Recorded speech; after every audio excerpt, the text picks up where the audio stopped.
तो उसके सरे सरवा है मौलाना मोहम्मद साद। वहाँ पे क्या होता है, पूरे वर्ल्ड के जितने भी वहाबी को मानने वाले लोग हैं, वहाबी आइडियोलॉजी को मानने वाले लोग हैं, वो सब वहाँ जमा होते हैं और जमा होकर के यहाँ से पूरे ऑल ओवर इंडिया में स्प्रेड होते हैं। अल्लाह के वली यानी औलिया भी हैं जिनको हमको फॉलो करना है।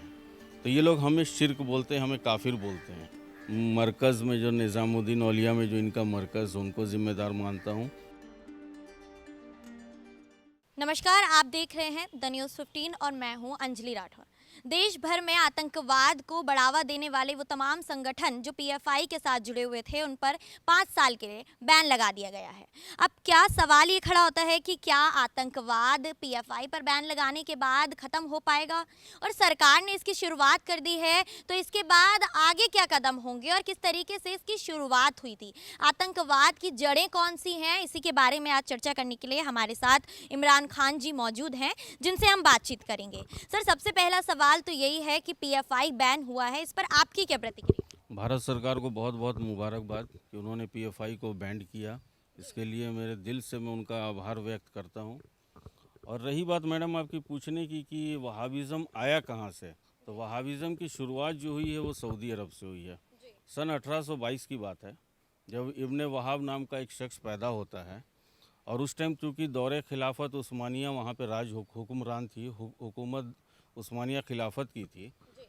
तो उसने जब देखा कि जब इस उस्मानिया खिलाफत आखिरी दौर से गुज़र रही थी, तो उसने एक वहाँ पे अपना ये तलाशा कि भाई यहाँ पे अब हम लोग राज कर सकते हैं। तो उसके बाद हुआ क्या, उसने एक मूवमेंट वहाँ पे खड़ा किया। कट्टरपंथी इस्लामिक जो मानने वाले थे उनको उन्होंने जोड़ा। उसने जोड़ करके एक ऐसा इस्लाम का मतलब आइकॉन खड़ा किया जिसको हम लोग आज वहाबी बोलते हैं। और इसकी जड़ें सऊदी तक ही सीमित नहीं है, मेन तो सऊदी है ही। अब इसने पैर पसारा है हमारे भारत पे। ये आज से नहीं, ये 1951 से यहाँ पे चल रहा है। उसके बाद में इनका मरकज़ जो है, हेड ऑफिस जो है वो न्यू दिल्ली में ही है। निज़ामुद्दीन, हज़रत निज़ामुद्दीन की जहाँ दरगाह है वहीं पे इनका एक मरकज़ है। आपने मरकज़ के बारे में कोविड के टाइम में सुना ही होगा। तो उसके सरे सरवा है मौलाना मोहम्मद साद। वहाँ पे क्या होता है, पूरे वर्ल्ड के जितने भी वहाबी को मानने वाले लोग हैं, वहाबी आइडियोलॉजी को मानने वाले लोग हैं, वो सब वहाँ जमा होते हैं और जमा होकर के यहाँ से पूरे ऑल ओवर इंडिया में स्प्रेड होते हैं। तो छोटे छोटे गांव, छोटे छोटे कस्बे वगैरह में निकलते हैं, ताकि वहाँ पे जो अनपढ़, कम पढ़े लिखे लोग, गरीब तबके के लोग हैं, उनको, मुसलमानों को अप्रोच करते हैं कि तुम आओ दीन की तरफ आओ, तुम आओ नमाज की तरफ आओ। यहाँ से जाके मस्जिद में वो रुकते हैं, वहाँ पे उन लोगों को दावत देते हैं। दावत देने के बाद क्या होता है, वहाँ पे उनका ब्रेन वॉश होता है। अब ब्रेन वॉश ऐसा करते हैं कि फिर वो आगे जा कर के कुछ ऐसा कर देते हैं कि पूरी दुनिया गवाह है कि क्या कर देते हैं। जितने भी, मैं ये नहीं कहता कि सारे वहाबी आतंकवादी होते, लेकिन मेरा ये दावा है प्रशासन को और जो भी अथॉरिटी है भारत सरकार, उसका मेरा दावा है कि जितने भी आतंकवादी पकड़े गए हैं, अगर इस्लामिक दृष्टिकोण से देखा जाए तो वो सारे के सारे वहाबी होते हैं। सर, जिस तरीके से आप एक मुस्लिम हैं और साथ ही साथ आप ये वहाबी आंदोलन पर बातचीत कर रहे हैं, तो जो वहाबी में जुड़े हुए लोग हैं, जिस तरीके से उन्हें कट्टरपंथी सिखाई जाती है अपने धर्म के प्रति, तो क्या वाकई आपके धर्म में इस तरीके की कट्टरपंथी सिखाई जाती है या क्या असल रूल होते हैं? कभी नहीं, क्योंकि अकॉर्डिंग टू कुरान, एक कुरान में एक आयत है, अला इन औलिया अल्लाहि ला खौफुन अलैहिम व लहुम यहज़नून। ये कुरान का मीनिंग है कि और अल्लाह के नेक बंदों को किसी चीज़ का कोई खौफ नहीं और अल्लाह उनके दोस्त हैं। सपोज दैट कि आपके धर्म के अनुसार जैसे आपके ऋषि मुनि होते थे, जो परम पिता परमेश्वर से उनका डायरेक्ट जुड़ाव होता था, तो उसी तरह हमारे में औलिया होते हैं। जैसे दरगाह निज़ामुद्दीन हो गया, अजमेर हो गया, और भी दीगर अफराद में बहुत सारे दरगाहें हैं। तो अब हम फॉलो कर रहे हैं दरगाहों को, तो ये वहाबी बोलते हैं कि नहीं, ये तुम गलत कर रहे हो, ये शिर्क कर रहे हो, ये बिद्दत कर रहे हो, इस्लाम में ऐसा कोई नहीं है। लेकिन अगर ऐसा नहीं होता तो कुरान क्यों बोलता है अला इन औलिया अल्लाहि ला खौफुन अलैहिम व लहुम यहज़नून? मेरा इन लोगों से पूछना है कि कुरान क्यों बोलता, वो तो बोलता ही नहीं। कुरान ने तो सीधा फरमा दिया कि अल्लाह के वली यानी औलिया भी हैं जिनको हमको फॉलो करना है। तो ये लोग हमें शिर्क बोलते हैं, हमें काफिर बोलते हैं कि हम जाके मज़ार को चूमते हैं, हम जा कर के वहाँ पे अपना जो भी धार्मिक हमारी पद्धति है, पूजा पद्धति, उसको हम लोग वहाँ पे करते हैं जा कर के। इनको इस चीज़ से परेशानी है, इनको दूसरी चीज़ से परेशानी है क्या भाई, भजन कीर्तन। आप में भजन कीर्तन होता है, हमारे यहाँ कव्वाली होता है। तो हमारे प्रॉफिट मोहम्मद सल्लल्लाहु अलैहि वसल्लम ने कभी ऐसा कोई शिक्षा नहीं दिया है कि भाई कट्टरता को आप बढ़ावा दीजिए। उन्होंने कभी ऐसा कोई शिक्षा ही नहीं दिया। अगर दिया होता तो आज बहुत सारे मुस्लिम कंट्री उन्होंने वहाबिज़म को बैंड क्यों किया होता। जैसे बोस्निया हो गया, सराजीवा हो गया, टर्की हो गया, मालदीव्स हो गया, इनफैक्ट श्रीलंका, पाकिस्तान में भी वहाबिज़म मैम बैंड है। आप गूगल उठा के देख सकती हैं। चेचनिया में भी बैंड है। तो उन्होंने क्यों बैंड किया हो, यही मूल कारण है। क्योंकि इनका जो इस्लाम का दृष्टिकोण है, ये एकदम ऐसा दृष्टिकोण है कि सोसाइटी के लिए तो ये लोग हैं नहीं, मैनकाइंड के लिए टोटली ये लोग डिजास्टर साबित हुए आज तक। जी, अभी तक जो लोग इस कट्टरपंथी से जुड़े हुए हैं, जो आतंकवाद फैला रहे हैं, क्या जिम्मेदारी है, कौन इसके लिए जिम्मेदार है और क्या कारण हो सकता है कि ये लोग इस तरीके की गतिविधियों में शामिल हो जाते हैं? मैं तो पहली जिम्मेदारी देता हूँ दारुल उलूम देवबंद। उसके बाद मरकज़ में जो निज़ामुद्दीन औलिया में जो इनका मरकज़, उनको ज़िम्मेदार मानता हूँ जहाँ तक मेरी अपनी स्टडी है, और दारुल उलूम नदवा लखनऊ को। अगर ये 3 सेंटर यहाँ बंद हो जाते हैं तो भारत में 95% आतंकवाद पे लगाम लग जाएगी। अगर इस्लामिक देशों ने इस पर बैन लगा रखा है तो भारत सरकार इसके खिलाफ अभी तक कोई कदम क्यों नहीं उठा रही? क्योंकि भारत में अभी तक किसी ने आवाज़ नहीं उठाई है। आवाज़ उठेगी तब तो भारत सरकार सोचेगी। आज तक तो कोई सब खामोश थे। लेकिन अब ये देखा जा रहा है कि मेरा एक 1 साल का बच्चा है, कल को होकर बड़ा होकर के अगर वो बोलेगा मुझे कि पापा ये वहाबी क्या है, ये सुन्नी क्या है, तो मैं उसको क्या जवाब दूंगा। तो इसलिए मैंने सब कुछ छोड़ करके ये इनिशिएट कदम लिया कि भाई इसके अगेंस्ट में बोलने का वक्त आ गया है। क्योंकि हमारी सोसाइटी में आज मैं प्लेन में जाता हूँ, ट्रेन में जाता हूँ, तो एक झिझक महसूस होती है। एज ए मुस्लिम मुझे अलग दृष्टिकोण से देखा जाता है। तो ये मेरे ऊपर कलंक है, मेरे धर्म के ऊपर कलंक है। इस कलंक को मिटाना है मुझे। जी सर, जो वहाबी आंदोलन में जो शामिल हैं ये लोग, ये कहाँ से आते हैं और इनके प्रति जो ये गतिविधि करते हैं पूरे देश भर में, तो जहाँ एक और पीएफआई पर बैन लगा है तो सरकार का संज्ञान अभी तक इन चीज़ों पर क्यों नहीं लिया गया? सरकार को 2017 में मैंने गृह मंत्रालय में एक रिपोर्ट दी थी, जो कि अभी तक सरकार ने शायद देखी नहीं है, सुनी नहीं, वो जाने। लेकिन 2017 नवंबर 22 तारीख को मैंने एक रिपोर्ट दी थी उनको कि वहाबिज़म के ऊपर बैन लगाया जाए और इनके ऊपर सख्त से सख्त कार्रवाई की जाए। रही बात ये कहाँ से आते हैं, तो मैडम कोई भी हो सकता है।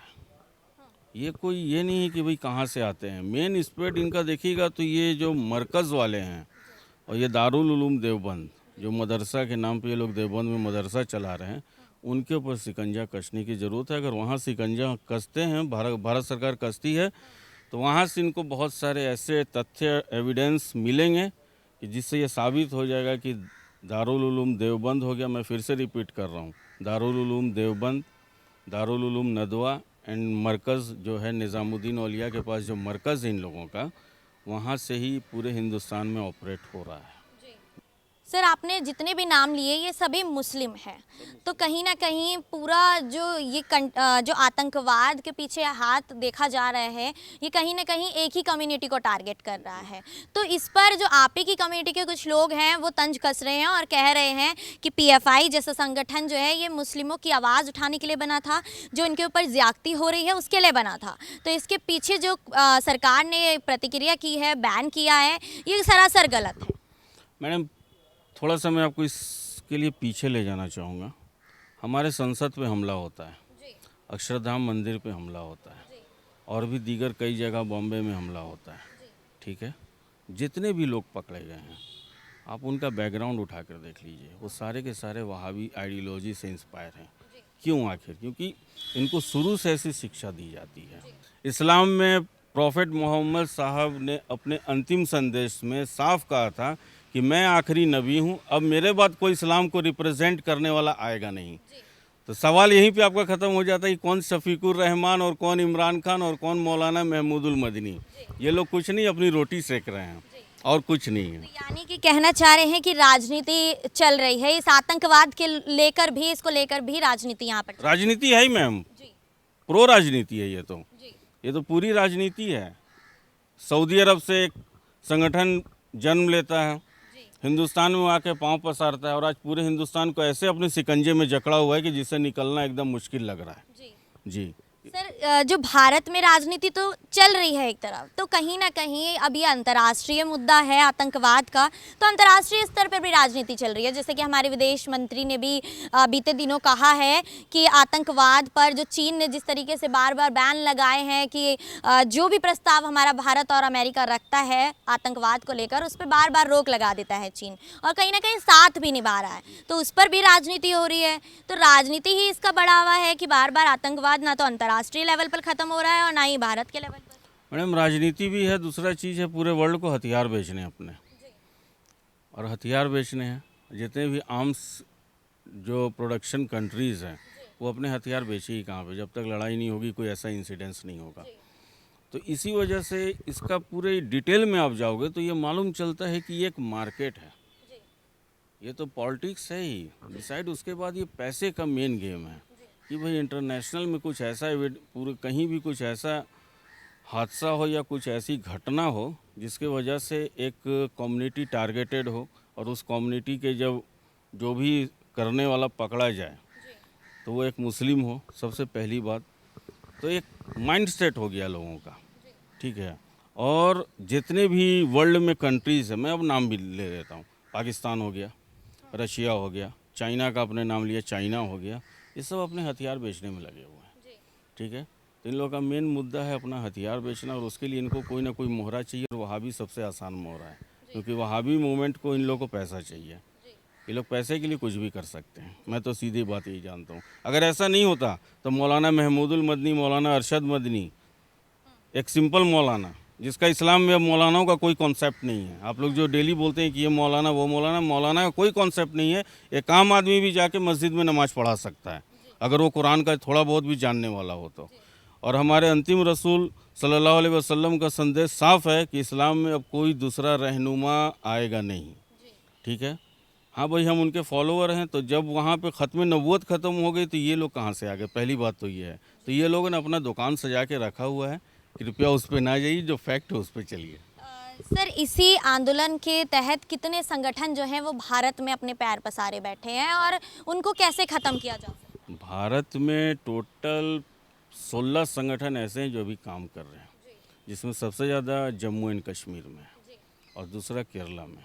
PFI आज भारत सरकार ने बैंड किया, कल हो सकता है किसी और नाम से वो रजिस्ट्रेशन करवा लें आगे जा कर के। तो इसके पीछे अगर इसको सही में भारत सरकार बंद करना चाहती है तो इसके मूल जड़ पे उनको जाना होगा, और मूल जड़ जो है वहाबिज़म जो है उसी के ऊपर पकड़ बनानी होगी। उस पर शिकंजा जब तक नहीं कसेंगे ये ख़त्म नहीं हो सकता है।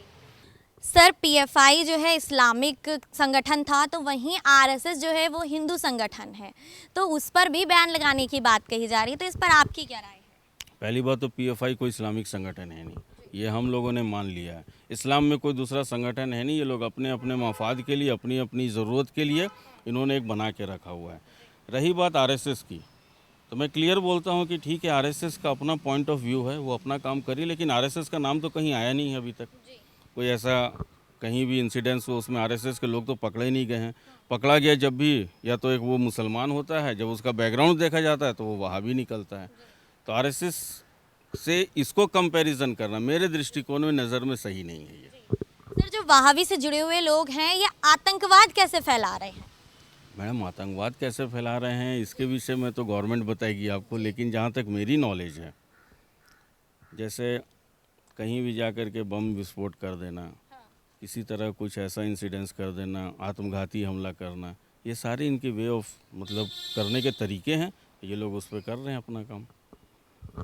सर वहाबिज़म से जो इंस्पायर जो संगठन है जो आतंकवाद को बढ़ावा दे रहे हैं वो कौन कौन से हैं? सबसे पहले तो तबलीगी जमात वाले, इनका आना जाना भारत सरकार बंद करवाए, मेरी तो यही उनसे गुजारिश है। इनका आना जाना बंद करवाए। ये पूरे वर्ल्ड के इंडोनेशिया से, जापान से, USA से, कनाडा से, ये सारे इंडिया में क्यों आते हैं भाई धर्म का प्रचार करने के लिए? अपने देश में करो भाई, हमारे देश में क्या रखा है? हमारे रहने वाले बेचारे भाई बहन ऐसे ही गरीब हैं, अपने हालात से परेशान हैं, क्यों और आके परेशानी दे रहे हो? मेरा तो ये कहना है।